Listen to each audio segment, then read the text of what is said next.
এক সময় খুব ঘন জঙ্গল ছিল।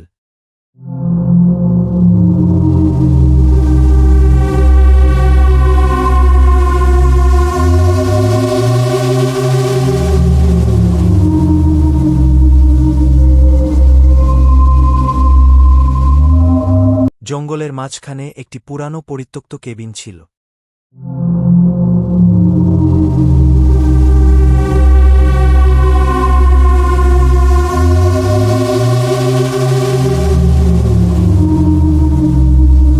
কেবিনের কাছে একটি কূপ ছিল।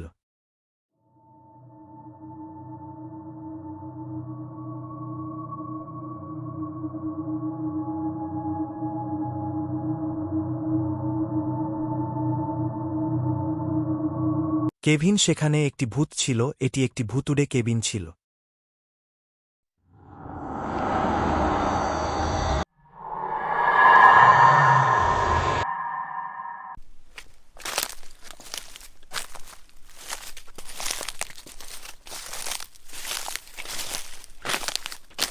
কেবিনের পাশ দিয়ে যে কোনো ভ্রমণকারী বিশ্রামের জন্য সেখানে থামবে, কিন্তু ভূত খুব চতুরতার সাথে তাকে ফাঁদে ফেলবে।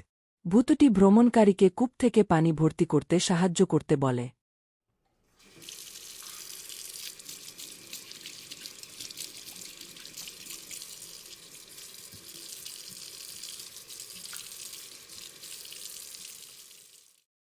আর পথিক কূপ থেকে পানি ভরতে শুরু করলেই ভূত তাকে ধাক্কা দিয়ে কূপে ফেলে দেয়, যার ফলে সে মারা যায়।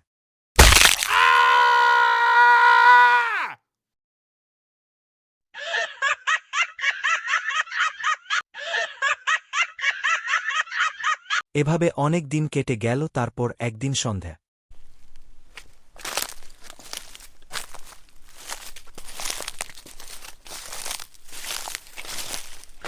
কেবিনের পাশ দিয়ে যাচ্ছিল রোহিত নামে এক চালাক। অন্ধকার হয়ে আসায় রোহিত কেবিনের কাছে রাত কাটানোর সিদ্ধান্ত নেয়। যথারীতি ভুটানি রোহিতকে কূপ থেকে জল ভরতে বললে সে তার আহত হাত দেখিয়ে অস্বীকার করে। কিন্তু ভূত যোগ করতে শুরু করলে সন্দেহ হতে থাকে রোহিতে। রাতের ঠান্ডা থেকে নিজেকে বাঁচাতে রোহিত ঠিক করলেন বন থেকে কাঠ সংগ্রহ করবেন।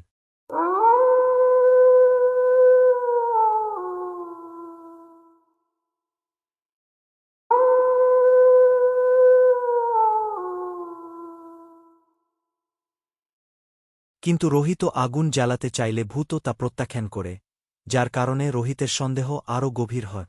তুমি এখানে আগুন জ্বালিয়েছ কেন? আমি বলি তাড়াতাড়ি নিভিয়ে দাও। नहीं मैं आग नहीं बुझाऊंगा। সেদিন চাঁদনি রাতে রোহিত অদ্ভুত কিছু দেখল।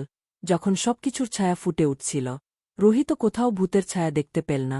ক্রমবর্ধমান আগুন দেখে ভূত ভয় পেয়ে কেবিনের ভিতরে চলে গেল। সত্যটা জানার পর রোহিত বুঝতে পেরেছিলেন যে তার জীবন বাঁচাতে কিছু একটা করতে হবে। সুযোগ পেয়ে রোহিত একটি জ্বলন্ত কাঠ তুলে কেবিনে আগুন ধরিয়ে দেয়।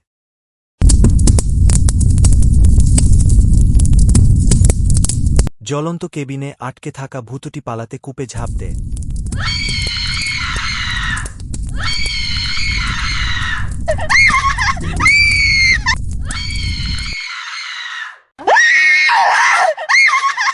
কিন্তু রোহিত খুব চালাকি করে সব জ্বলন্ত কাঠ কুয়ায় ফেলে দেয়, যার ফলে ভূত পুড়ে ছাই হয়ে যায়। এভাবেই ভূতের বিপজ্জনক অভিপ্রায় থেকে নিজেকে বাঁচিয়েছেন রোহিত।